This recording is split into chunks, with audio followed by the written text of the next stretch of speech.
holiday party of the year. iHeartRadio Jingle Ball featuring Ed Sheeran, Nelly, Renee Rapp, Alex Warren, The Kid Leroy, Sean Paul, Leifin, and more. iHeartRadio Jingle Ball, Wednesday on ABC, next day on Hulu.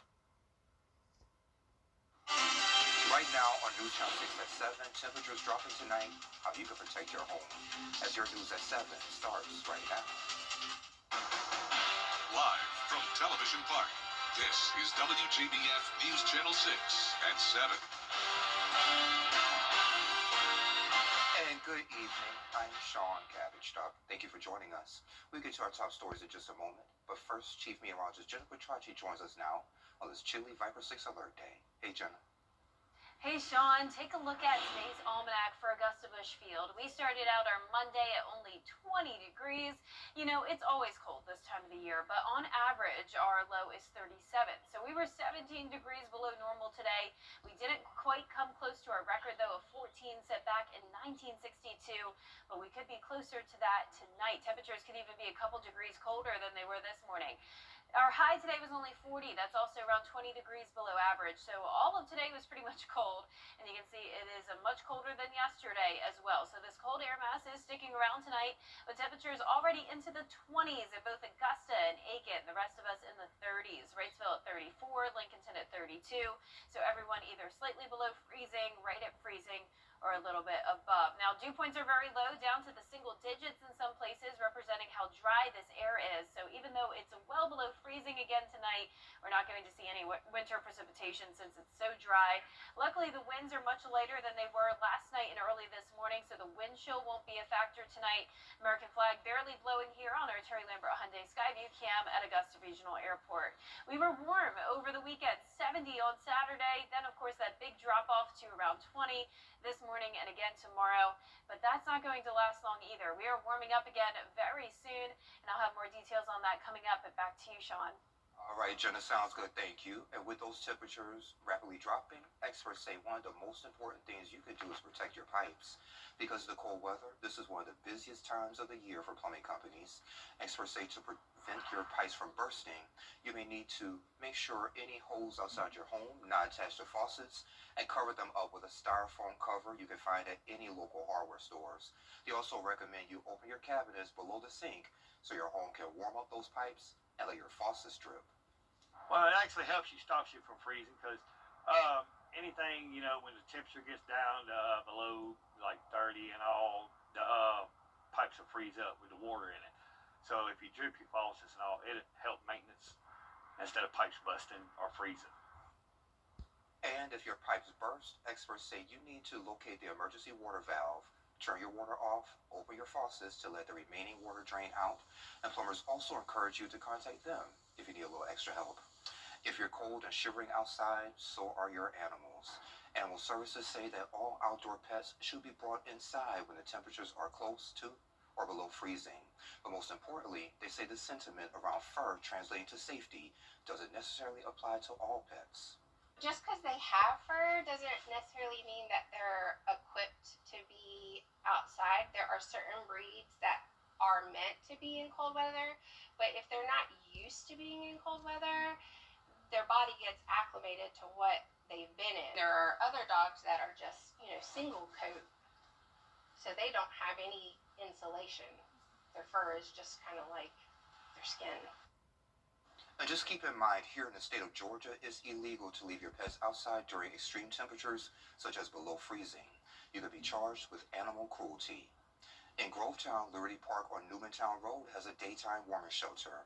They're open Monday through Thursday from 7 to 9, Friday from 7 to 6:30, and Saturday and Sunday from 9 to 5. The GHSA state title competition is well underway. Our sports team is in Atlanta, and that's because 3 CSRA teams are playing for state championships in flag and tackle football. We're joined now with Gabriel Stovall from Mercedes-Benz Stadium. Hey, Gabriel.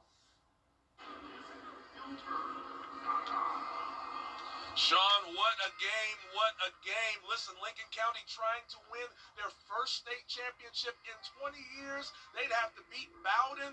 They'd have to stop them from winning their 4th straight consecutive. Yeah, in order to do it. What a game. Let's go straight to the action. Lincoln County up 3-0 after a Fort St. Partridge 50-yard field goal, but Bowden's Josh Hopkins to Micah Patterson for 6. Champs up 7-3. Jonathan Norman responds with an 8-yard scamper on the stretch play, puts Lincoln County back up 14-10. Bowden bouncing back. Berkeley Perkins super wide open. Hopkins finds him, third touchdown pass of the first half. Bowden back up 17-14. Ensuing drive. Kelby Glaze, he had a big game, big run. Sets up a short plunge for Aiden Jones to make it 17-14. Before halftime, Bowden got Georgia's signee, Jaden Prothro, in the mix. He had a jump ball score, puts them back up 21-17 at halftime. Now here's a game changer. Bowden driving in for another score in the third.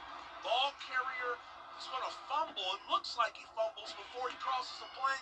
Replay officials view it. They call it a touchdown late fourth quarter. Lincoln County up 31-28. Bowden, though, would tack on a late score, and they would actually hold on for a 35-31 win for their fourth straight title. Now, it's impossible to be able to tell you all that happened in this game, so you're going to have to come back at 11 p.m. for our coverage tonight. We'll give you the full coverage on all 3 of our championship games, but for now, that's all I got here. I'm Gabriel Snowball in Atlanta, Mercedes-Benz Stadium, WJBF News Channel 6. Sean is back on you, man. All right, my friend, I'll see you at 11. Thank you. State agencies are rolling out their budget requests. The South Carolina Department of Education putting a spotlight on student mental health. Focus. The Richmond County Sheriff's Office is mourning one of his own tonight. Investigator Patrick Kinsey has been with the Sheriff's Office for more than 27 years, serving as an investigator since 2012. His funeral will be held Saturday at 2 o'clock at the Elliott and Sons Funeral Home on Lumpkin Road. Our deepest condolences to Investigator Kinsey's family. Coming up, a search underway in Rhode Island for a mass shooter. We have more on the investigation and the victims when we return. What's up, Georgia? I'm John. West.sc.gov. Remember, give from the heart, but please give smart. Here's another parenting tip from your Children First partners. Children use a variety of online services, and each of these services can have different safety concerns. Keep the computer in a high-traffic area of your home. Know who is connecting with your children online and set rules for social networking, instant messaging, online gaming, and using webcams. This parenting tip has been brought to you by your Children First partners, Bridgestone, Aiken County Platte, and WJBF News Channel 6. Now, your most accurate forecast with WJBF Live Viper 6. Welcome back. It is a very cold night already as we start out with a look at our Terry Lambert Hyundai Skyview Cam in Aiken. We have clear skies, calm winds, and low dew points, and all of that is going to lead to strong radiational cooling tonight, which means it's going to be another bitter cold start to our Tuesday morning. We're already at 29 degrees. Dew points are down to 10. The wind is at 5 miles per hour out of the south. And you can see current temperatures mostly below freezing or at freezing. 30 in Washington, 31 in McCormick. Waynesboro, you're at 34. Our coldest spots would be Aiken and Barnwell, checking in at only 28 as of the 7 o'clock hour. So high pressure is directly overhead. As that high gets closer, winds will continue to settle down, and you can see it is bone dry all across the southeast. So for the rest of your evening, you can see temperatures will be in those mid-20s by 10, 24 at 11 o'clock tonight. So be sure to bundle up again tomorrow morning. Bring out your heaviest winter coats that you have, as we could easily see some places drop into the upper teens again. I'm overall going from around 17 to 24 degrees across the CSRA, 19 in Augusta, 18 in Aiken and Waynesboro. And with the temperature being at 19 in Augusta, that would put us just a couple degrees above our record of 17 set back in 2004. But with that strong radiational cooling, I wouldn't even rule out the possibility of us maybe briefly hitting 17 in Augusta, which would put us 20 degrees below average. Now, you may be wondering, why are we not under a cold weather advisory if it's going to be just as cold as it was last night? Well, that's because the criteria is different for all of our counties. So our southern line counties are under a a cold weather advisory for temperatures as low as 20 down there. But everyone going to be, like you just saw, upper teens to low 20s. So even though you're not under that alert, be sure to remember to still protect the 4 Ps, including the pipes, because with temperatures at 20 or below, pipes could still freeze. So keep that in mind for tomorrow. Here's your hour-by-hour forecast: 19 at 7 a.m., then getting into the mid-50s in the afternoon with sunshine. So it will be a warmer day tomorrow, and then much warmer this weekend. 60s making a comeback, and notice we're getting awfully close to 70 on Sunday, just a few isolated showers possible. So for the rest of this week, we're going to be tracking warmer temperatures and some chances of rain. Notice the warmer temperatures are expected to continue pretty much throughout the entire month of December. Now let's talk about the rain chances. So let's go to our Futurecast Wednesday at 6 p.m. That's when we start to see an increase in cloud cover with winds coming out of the south, helping to warm us up. Now by Thursday morning, a few light showers will be possible, and then more rain as we go into Thursday night through Friday morning, all ahead of this approaching cold front. So the rain does look to come in pretty early in the day on Friday. So by the time you're headed out the door, things will already start to be clearing out. There's 6 a.m. on Friday. High pressure builds back in, and we'll briefly see those temperatures go back down on Friday. So notice we're going from 67 on Thursday down to 61 on Friday. Temperatures warming back up, though, ironically, just in time for that first day of winter on Sunday with a slight chance of rain. And then Christmas Day is now on the 10-day forecast, and temperatures are going to be back into the upper 60s on the big holiday as well. And you heard me mention earlier that we have that cold weather advisory for just a few of our counties. So now here's meteorologist Miller Hyatt with more in this week's edition of Beyond the Forecast, which will help explain the criteria for those alerts. If you've been watching our coverage lately, we have some new terminology when it comes to freezing temperatures.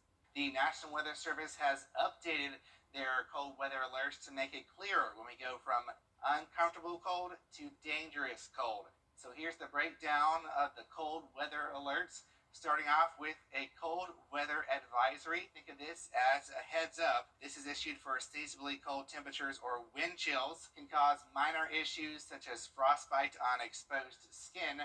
Shifting gears to an extreme cold watch. This means conditions are favorable for dangerously cold weather. It's a signal to keep an eye on the forecast because an upgrade to a warning is possible. That extreme cold warning is a serious one. It means dangerously low temperatures are either happening now or are imminent, poses a serious threat of frostbite or hypothermia, and requires immediate action to protect yourself, your friends, your family, your pets, your home, your pipes. So one of the most interesting parts of this update is that the cold is relative.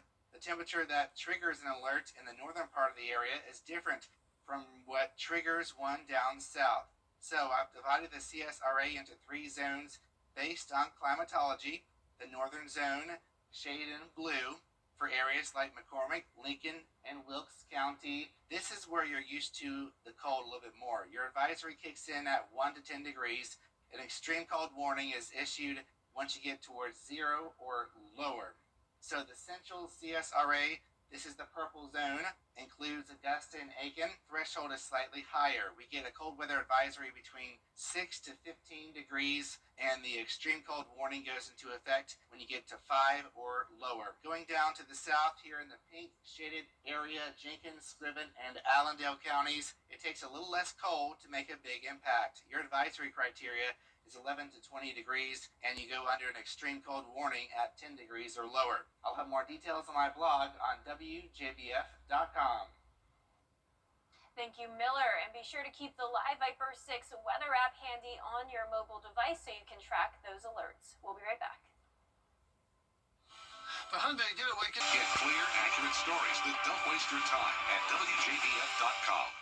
Weather headlines on News Channel 6, brought to you by Southpaw Roofing. Weather headlines on News Channel 6, brought to you by Southpaw Roofing. Coming up, an American singer confirms she will perform at the Winter Olympics. We have that story after this quick break. And it's feeling like the Winter Olympics with these temperatures here, Sean. Roller coaster. Yeah, it's an Olympic roller coaster ride with teens again tonight, but then back to nearly 70.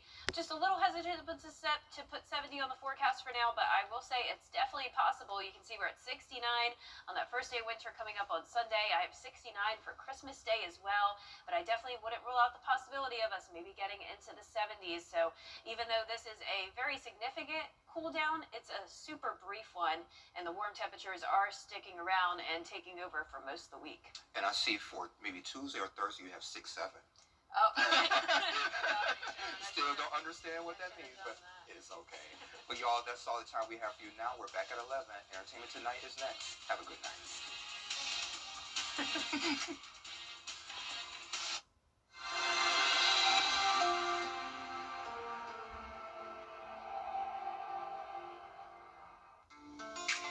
The greatest stories often start small. A quiet beginning to something much bigger. At SRP, they'll help you take the driver's seat in life, giving you the confidence to move forward And the support to stand on your own, wherever the road may lead. SRP is here for you, for what you plan And what you never see coming. I'm so sorry. Because sometimes the smallest moments, become the heart of your story. and when a new chapter begins, it helps to have someone you trust, At SRP, they stay one step ahead. so you can protect What matters most.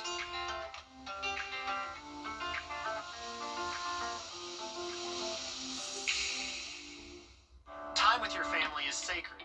I cherish the moments I spend with my wife and son every day. As a lawyer, I know how an injury can change all of that in an instant. It impacts your health, your work, your loved ones, your whole life. I'm Austin Jackson, the Augusta guy. After your accident, I'm here to help you recover and get what you deserve for your injuries so you can get back to the moments that really matter. After an accident, call Austin Jackson, the Augusta guy. 706-724-7224. I'm Gunnar Stockton. More winning's gotta be a drill, Joe.